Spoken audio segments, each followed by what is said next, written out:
Bienvenidos a En Contexto. Mi nombre es Araceli Pinto y los voy a acompañar durante la siguiente media hora. En el programa de hoy hemos invitado al director ejecutivo de Capeco, Guido Valdivia, para hablar sobre la situación de infraestructura de las viviendas en Lima. Una pausa y volvemos. En Contexto llega gracias a Fundación Naumann, Universidad César Vallejo, examen de admisión 21 de marzo. Y los portales. Bienvenidos de vuelta. En el programa de hoy, como les comenté, vamos a hablar sobre la situación de infraestructura en las viviendas de Lima Metropolitana, en las zonas urbanas y periurbanas. Para eso hemos invitado a Guido Valdivia, director ejecutivo de Capeco. Señor Valdivia, ¿qué tal? Gracias por estar acá. Muchas gracias por invitarme, siempre es un placer. Muchas gracias. Primero, una pregunta de cajón de diagnóstico. ¿Cuál es la situación actual que vemos hoy en la infraestructura de viviendas en Lima Metropolitana? Bueno, en Lima Metropolitana tenemos pues el resultado de una expansión informal que viene pues de hace décadas, ¿no? Más o menos el 40% de la población de Lima Metropolitana, es decir, de Lima y el Callao, vive en barrios marginales, ¿no? Barrios que no tienen una debida articulación a la ciudad. Muchos no tienen agua, hay más de 1 millón de personas en Lima Metropolitana que no tienen agua, con conexión domiciliaria, y un poco más de personas que no tienen saneamiento. Más o menos la mitad de estos barrios no tienen pistas y veredas, y un número mucho mayor carecen de áreas verdes y de equipamientos comunales. Es una situación bastante difícil para, pues, el 40% de 11 millones son casi 4 millones y medio de personas que viven en una situación muy dura, muy compleja. ¿Y por qué cree usted que se ha dado tanta informalidad en el crecimiento y la generación de infraestructura urbana? Bueno, al inicio de esto, esto empezó en los años 50, ¿no? Las invasiones se comenzaron a desarrollar en esa época. Lo primero fue que la ciudad no estuvo preparada para un crecimiento de la población tan inusitado. Primero por el proceso de industrialización que hubo en el Perú, sobre todo en Lima. Hubo mucha migración de la sierra y de las áreas rurales hacia la ciudad. Y después han habido fenómenos pues, económicos como la inflación y el terrorismo que terminaron de configurar una gran migración que además era una migración de pobreza, ¿no? Una migración de gente que salía de una situación hasta de vida, ¿no? Muy complicada.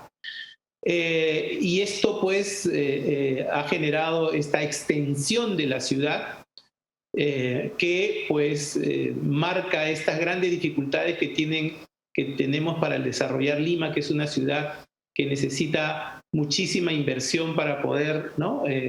Equiparla, ¿no? Eso en primer lugar, ¿no? En segundo lugar, ha habido muchísima lentitud en el proceso de generación de infraestructuras. En el tema del transporte, por ejemplo, no hay ciudad adecuada, no hay ciudad que funcione sin un sistema de transporte adecuado. Lima debió tener su primera línea de metro cuando llegó al 1.000.000 de habitantes, ¿no? Que es un poco una regla básica, ¿no? De decisión.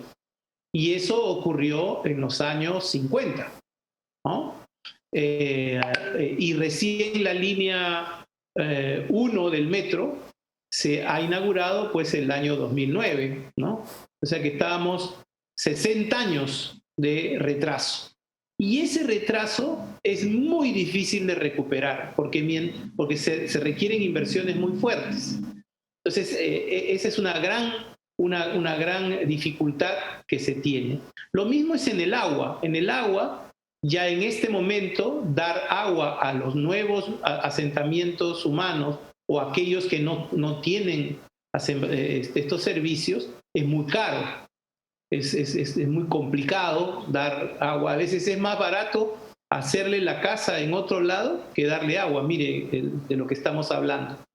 Y esto tiene que ver también con un mal diseño de la estrategia de inversión en agua que tienen las empresas de servicios públicos. ¿Y cómo hacer para mejorar esto? Primero hablemos de los servicios públicos que tienen las personas. ¿Cómo hacemos para que lleguen a más lugares? Bueno, en principio lo que tenemos que hacer es evitar que este proceso de expansión informal e ilegal, una parte de esta expansión es ilegal, se contenga, ¿no? Se debe contener. Mire, hay un dato de un estudio que ha hecho GRADE que es terrible, ¿no? La expansión urbana de la ciudad de Lima en los últimos 20 años se ha hecho en base a más de un 90% o de tráfico de tierras o de lotizaciones informales. Y ese es un tema que, si no se controla, va a generar la continuación de este modelo perverso que en realidad no favorece a nadie. Y a quien más desfavorece es a los pobres que viven en estas circunstancias. Ese es un tema que se tiene que corregir. Además hay una situación importante, ¿no? Este crecimiento de las zonas de la ciudad de manera ilegal, hecha pues por mafias de traficantes o por empresas informales, ¿no? Que lotizan suelo que no está, digamos, calificado para poder urbanizarse, no solamente no es un tremendo negocio, sino que genera un gran desperdicio en el uso de la ciudad. La expansión de la ciudad, en términos porcentuales, ha sido mucho más grande, de mucho mayor magnitud, que el crecimiento de la población en Lima. O sea que estamos desperdiciando suelo, no solamente estamos perjudicando a la gente, sino que estamos desperdiciando suelo y naturalmente yendo cada vez más lejos para que las familias se doten de vivienda. ¿Cómo se puede corregir eso? Nosotros pensamos que ninguna fuerza policial ni ningún sistema judicial va a poder controlar esto solamente metiendo presos a los traficantes de tierra, que además es muy difícil meterlos presos porque tienen mucho poder. No son pobrecitos los que hacen todos estos procesos, son gente de mucho dinero y con mucha influencia, ¿no? Recuerde usted que cada cierto tiempo encuentran un alcalde de un distrito que está acusado de tráfico de tierras. Bueno, esas son las mafias que están teniendo de rehenes a los pobres y además afectando gravemente la sostenibilidad de la ciudad. Entonces, nosotros lo que proponemos es que haya una ocupación formal de ese suelo con programas de vivienda social que existen en el país. Hay que entender que en estas zonas de expansión hay dos grandes propietarios, el Estado y las comunidades campesinas. Hay muchas comunidades campesinas cuyas tierras están en un lugar a donde ya llega la ciudad. Entonces, estas tierras ya muy difícilmente van a poder ser, digamos, de uso agrícola. Por lo tanto, hay que procurar que exista una ocupación formal. ¿Cómo podemos hacer que el suelo estatal y el suelo de las comunidades campesinas, que son los que fundamentalmente se invaden, puedan usarse formalmente? Nosotros estamos proponiendo que haya un operador público de suelo, es decir, una entidad que podría ser una empresa pública que se haga de estos terrenos en lugar de la superintendencia, los terrenos del Estado. La superintendencia de bienes es el guardián, digamos, del suelo, pero mientras no se use ese suelo, el riesgo de ocupación informal o de invasión es muy alto. Esta empresa, que tiene que ser una empresa de un governance de primer nivel, casi un banco central de reserva, por decirlo de alguna manera, lo que hace es habilitar, es decir, invertir en este suelo, ponerle agua, ponerle desagüe, pistas, y luego estas grandes áreas transferirlas a promotores privados, podría ser también asociaciones de vivienda, no hay ningún problema, que sean capaces de desarrollar la siguiente etapa, que es la producción, comercialización de vivienda en función de las demandas. Naturalmente, el 80% de ese suelo debería estar destinado a vivienda social. No es bueno tener proyectos grandes solo de vivienda social, porque se pueden generar guetos de pobres, ¿no? Hay que procurar que estos grandes emprendimientos, que hay muchos en la ciudad, puedan hacerse de esta manera. Los promotores privados estarían obligados a construir a los precios máximos que establece este acuerdo de transferencia, y las familias podrán acudir a estos programas con créditos que da el Fondo Mi Vivienda y con subsidios que da el Ministerio de Vivienda. Esto sería mucho más práctico, mucho más sencillo, ¿no?, que tratar de luchar contra las mafias. Hay también la posibilidad de que en Lima puede ser, en otras ciudades es mucho más importante, por ejemplo, que haya propietarios de suelo privados, ¿no?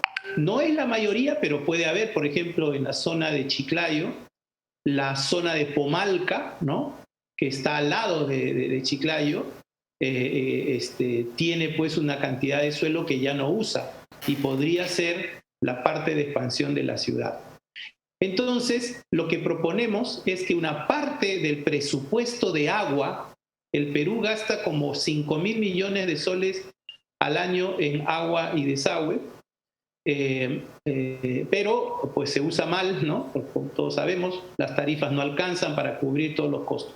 Con esta inversión en agua, parte de esta inversión, mejor dicho, un 10%, se debería destinar a dar agua a proyectos sobre terrenos privados, ¿no?, que tengan un fuerte componente de vivienda social. Otra vez, no toda vivienda social, pero sí un fuerte componente de vivienda social. De esta manera se incorpora suelo al mercado de privados sin necesidad de comprarlos. El Estado o la empresa prestadora cumple con su obligación legal de la concesión de dar el agua, pero se genera oferta de vivienda social reduciendo los espacios para la corrupción y para el tráfico ilegal. Creo que sí hay solución para eso, ¿no? O sea, es un tema importante. Por supuesto, en la población que ya está asentada, tenemos que encontrar una solución. ¿Le parece si vemos eso en una pausa? Porque me gustaría preguntarle también, hemos hablado un poco sobre el suelo y sobre los servicios básicos, pero también sobre las propias construcciones de vivienda, pero creo que eso lo podemos ver en un momento.